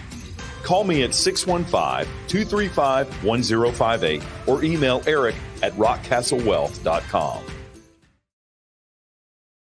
Have you heard about the high levels of radon in Middle Tennessee? Radon gas is the second leading cause of lung cancer, second only to smoking, and has no color, no taste, and no smell. The only way to know if you have radon is to test for it. Duret Radon Mitigation offers testing for small and large-scale residential and commercial properties, plus mitigation services. Visit DuretRadonMitigation.com to request testing or get a free estimate for mitigation. That's DuretRadonMitigation.com. Hey everyone, I'm John English. This is Keith Wallace, and we would like to welcome you to John English Antique Sports and Cards in Shelbyville, Tennessee. We specialize in graded and ungraded sports and non-sports card, vintage wax boxes, and unopened cases. We have a large selection of PSA graded cards. We also specialize in old sports collectibles, baseball, football, basketball, golf, and tennis. You can find it all at John English Antique Sports and Cards. We are happy to be associated with Nashville's greatest sports antique, George Plaster. When you're thinking about golf, consider Riverside Golf Links. Under new ownership, the course has improved dramatically. It's now 27 holes, complemented by a 9-hole executive course. Book a tee time now at 615-847-5074 and get ready to enjoy the beauty of golf in the Old Hickory area at Riverside Golf Links.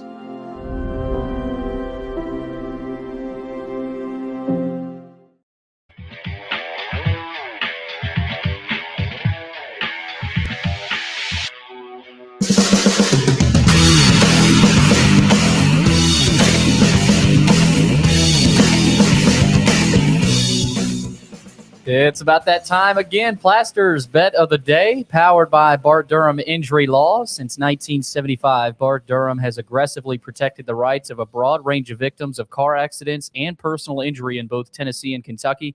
If you, too, have seen your life interrupted by an injury on a highway, in a hospital, or at your workplace, let their attorneys do the work fighting for the full financial compensation that you need. Learn more about Bart Durham Injury Law by logging on to bartdurham.com. And George, Watson, let's go over the results. Of course, Watson, you don't have any part in this. George, you've hit 500. Ugh.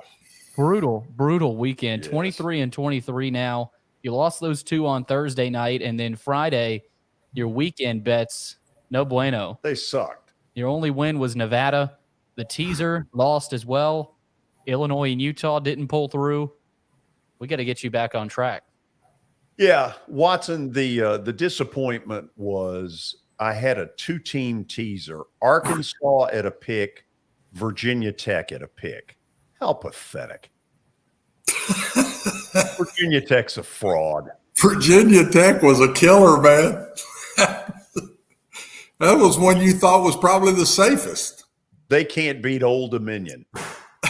They didn't, and I don't think they want to play them again right now either. What do you think Frank Beamer is thinking as he watches this train wreck?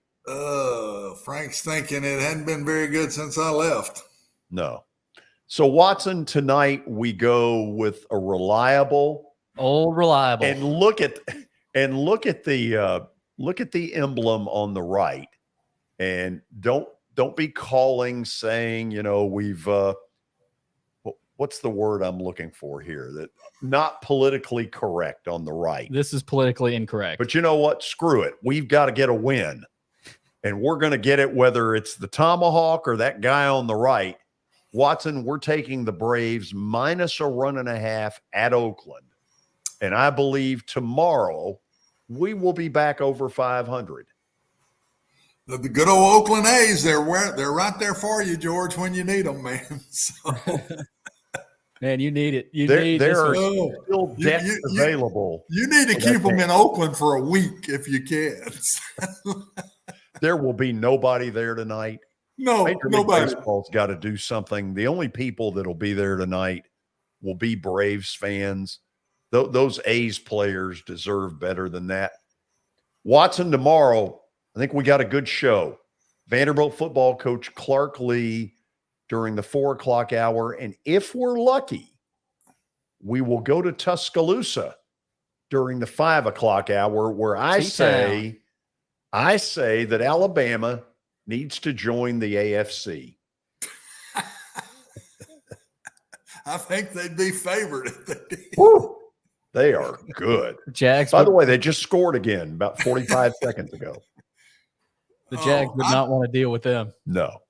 I've enjoyed reading, watching Sarkisian talking about Saban and what he did for him, giving him another shot. And it'd be a neat thing to talk about, George, because Nick has done that with quite a few of these guys, and it's worked well for him, but he's also given these guys second shots, Lane Kiffin, Loxley. I mean, there's been quite a few of these guys, and it's a neat article that I read where Sarkisian was talking about it. That is very cool. So let me do this as we end. There are a lot of you who have already seen today's show live. There are a lot more of you that are going to watch it after the fact. If you like what we're doing, which is talking sports and very little else, do me this favor. Share it with a friend.